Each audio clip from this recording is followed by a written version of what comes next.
We have been asked to talk about a subject which goes slightly outside the realm of EU citizens living in the UK, and that's what other EU countries are doing to attract UK businesses. And when the subject says what other EU countries considering, Olivier is a French senator, and I am a French member of parliament, I think we're going to focus our remarks on France. There's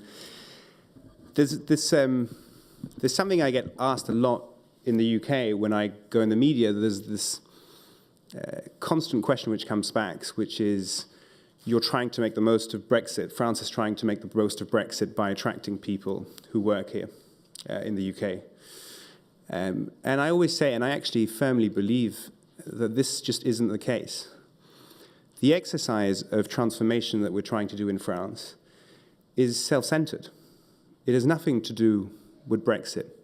If Brexit hadn't happened, we would be doing the same exercise. We are transforming France because we think that that's the way the country should go. When Emmanuel Macron was elected, and following that his parliamentary majority, of which I am a member, we were committed to doing a series of reforms which in most European countries were made in the 90s and the early 2000s, and which have never been made in France, partly by political cowardice, and partly by a constant inability of French political figures to say something very clearly before an election and actually deliver it on the back of that election. And we thought that the double negative impact of that was that A, you didn't reform the country, and that B, trust in the political in the system and trust in politically elected officials was crumbling, because people were putting people into office, and then those people in office were never delivering on what they've committed to deliver, whether it's on the left or on the right. And so as soon as we came into power, we outlined a very clear set of reforms that we would launch. And one of the most important things that we wanted to do very quickly was to liberalize the labour market, because the labour market in France was built around a slightly hypocritical system where you protect enormously a minority of the population, which generally doesn't need that much protection. And the people who pay for that are the people who need protection, who are the people who are looking for jobs. And that hypocrisy has underpinned French politics for 30 years. And so we said, no, what you need to do is to stop protecting jobs and start protecting individuals, to introduce an amount of flexibility in the labour market to create employment, and then make absolutely sure that those who fall through the cracks are afforded the chance, through traineeship, to immediately train back and reintegrate the labour force somewhere else. And that, to be honest, was a system which suited better the 21st century, because we live longer lives, we may change professions a number of times in our lives, and the pace of innovation is fundamentally changing the structure of our economy much faster than it used to, which means we need to be able to retrain people very quickly in sectors which might be completely thrown apart by innovation. And so it's the first thing we did was a labour market reform to make employment more attractive. One of the key problems of France has been a very complex tax regime. And contrary to what a lot of people think, it's not a tax regime which is always bad for everyone in business. It's a tax regime which is so complex that it's most of the time it's beneficial to very big companies who have an enormous amount of resource and can benefit from a whole host of exemptions from taxes, which actually lower their tax bill gradually. But again, the people who pay for that are the numerous small and middle-sized businesses who are the core of the country's economy. So what we tried to do in this budget, and I'm not going to be too long because I want Olivier to say the counterfact, but what we tried to do in this budget was to simplify the tax regime as much as possible. Rather than to lower taxes, it's a question of putting everybody on the same level playing field by making the tax regime as readable, as easy to understand as possible, and lowering the corporate tax, which was much higher in France than in the rest of the EU. And as we go through the process of those 5 years, there's a vast number of reforms that we need to make, a lot of them very difficult. We have to make a very ambitious pensions reform to put everybody in a same fair system of comparison. We are going to propose in July a reform to encourage investment in businesses, because the French business community suffers tremendously from not having enough investment in it. We have proposed a law to simplify the relation between the administration and businesses. All of that really to say that Brexit has created, arguably, many people might say that Brexit has created the sort of conditions in which companies might want to relocate outside the UK, and in which case the competition happens between countries, between themselves. They're not happening between London and Paris. It's not happening between London and Frankfurt. If there is competition on financial market, it's happening between Frankfurt, Paris, Dublin, Amsterdam. It's not really about Brexit. Brexit has really created the conditions for those companies to decide to move. The reform package that and the determination that we have to make France a competitive economy is globally orientated. And when Donald Trump announced that he would be leaving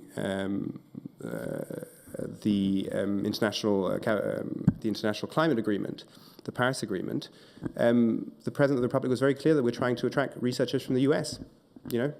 So what we're very determined to do is to steady the course and continue those very difficult, arguably very tricky sets of reforms, because we think that that is the only way our country can remain productive, and that is the only way our people can remain protected throughout the 21st century, which is coming up.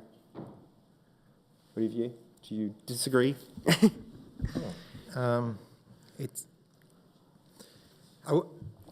To start, I need to explain and to tell you where I come from.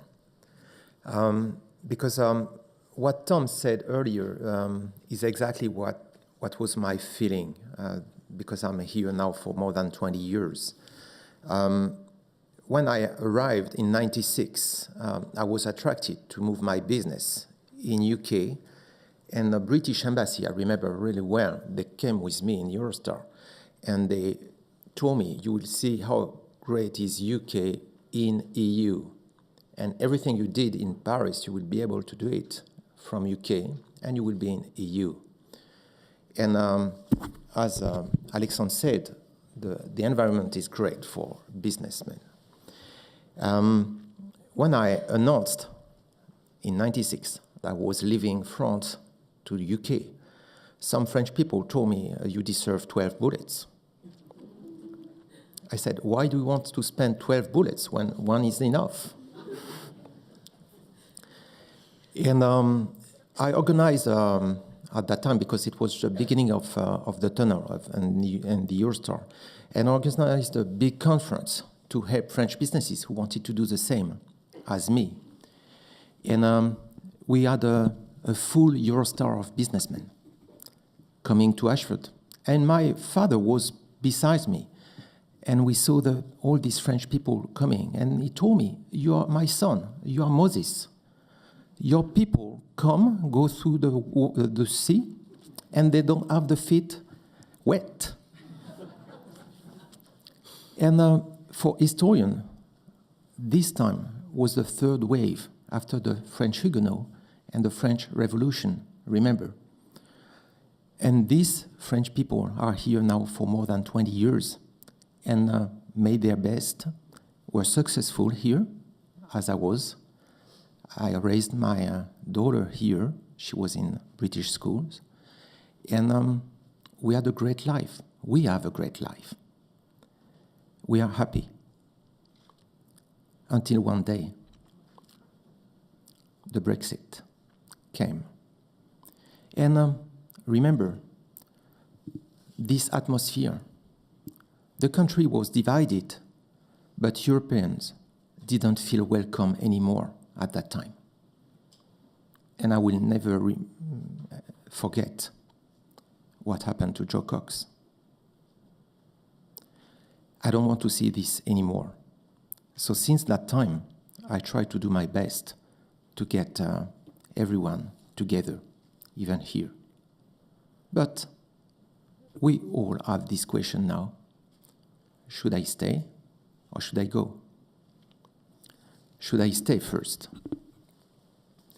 I would like to tell you that since the the referendum, I think that you may like it or not, but your Prime Minister, Theresa May, did her best to make it better for us. So we don't feel that the same, we have not anymore the same feeling as we had, that we feel that we have to leave as quick as possible. We don't feel this after 18 months. So should I stay? Is now possible. And I think it must be a good point for you as a nation. Should I go? I will not come back on what Alexandre said. It's true that since Mr. Macron was elected last year, everything changed in France. Not only the image, but the atmosphere. We think now it's possible to make the reforms. And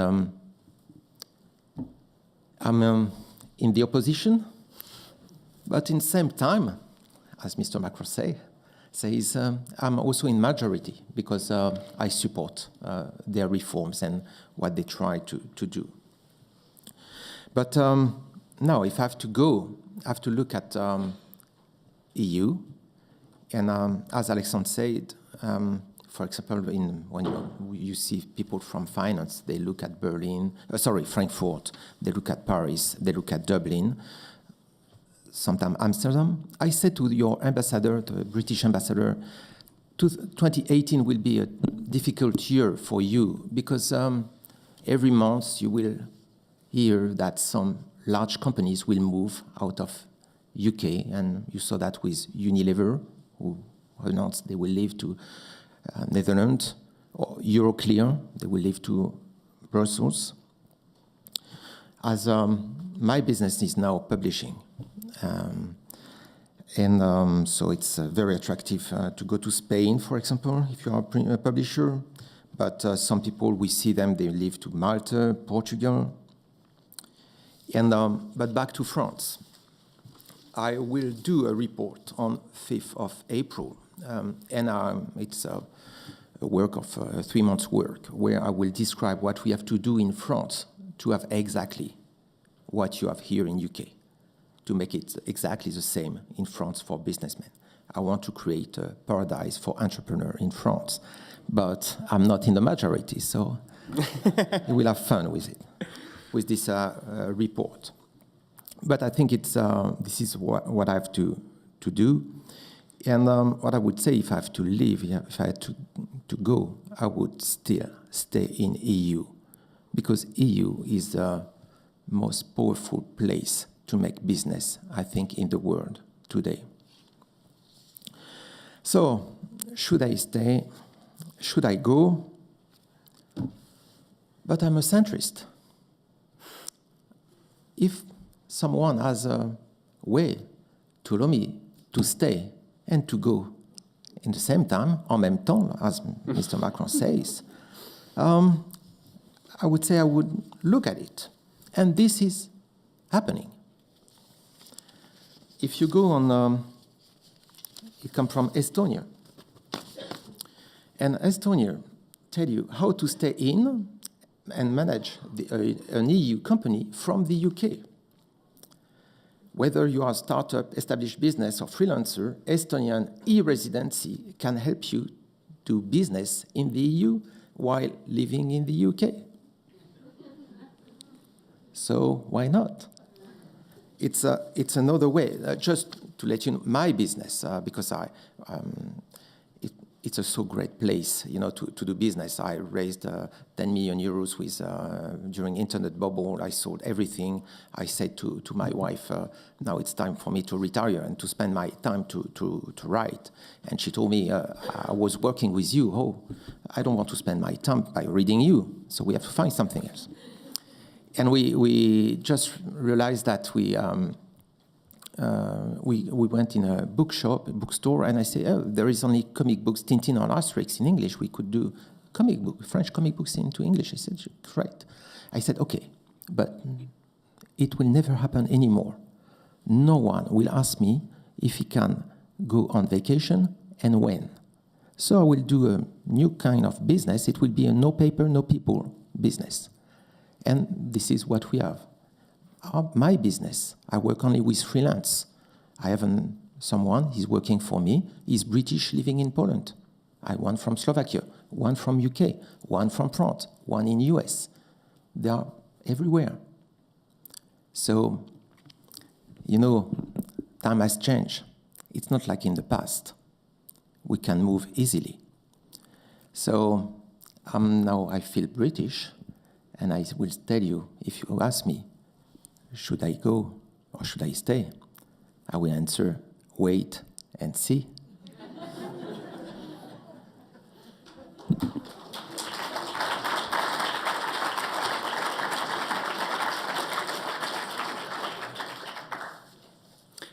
Can I just add something very briefly? Is that okay? Because I think something you said sort of tricked my mind. I think if you think of the measure of success of the reform program that we have in France, it's essentially the answer to that question. Because there's one sort of threat, and there's one thing which concerns a lot of French citizens and a lot of European citizens here, is they might be forced to make a move, coerced into make a move. And this is by no means something that anybody, I think, on the continent wants.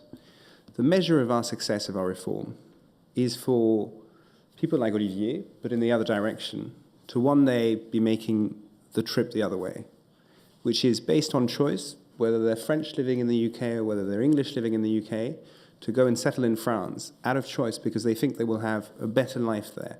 They will have an easier relationship with the administration. They will have a better chance of integrating in university. They will have a better chance of settling up a family. And that's really the measure of success. The day everybody looks to France and says, you know, this is the country I want to go and open up businesses. This is a country I want to raise my family in. That's the day when our reforms would have really succeeded. And that's the measure which have really succeeded. And so the answer to that question, should I stay or should I go, is that no answer should be forced upon an individual. That answer should be purely voluntary and based on a life choice.